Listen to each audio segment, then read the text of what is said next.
Chapter 3, Sloka 27.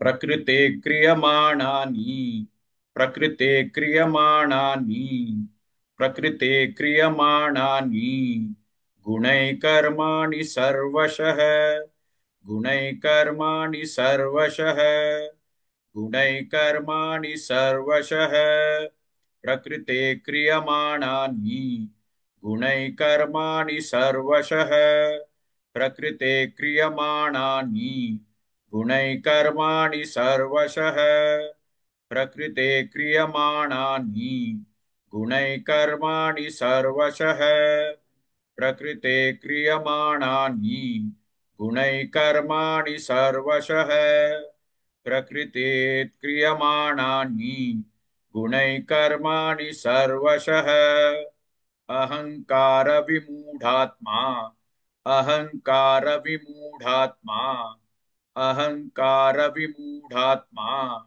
कर्ताहम् इति मन्यते कर्ताहम् इति मन्यते कर्ताहम् इति मन्यते अहंकार विमूढ़ात्मा कर्ताहम् इति मन्यते अहंकार विमूढ़ात्मा कर्ताहम् इति मन्यते अहंकार विमूढ़ात्मा कर्ताहम् इति मन्यते अहंकार विमूढ़ात्मा कर्ताहम् इति मन्यते अहंकार विमूढ़ात्मा कर्ताहम् इति मन्यते प्रकृते क्रियमाणानि गुणैकर्माणि सर्वशः अहंकार विमूढ़ात्मा कर्ताहम् इति मन्यते.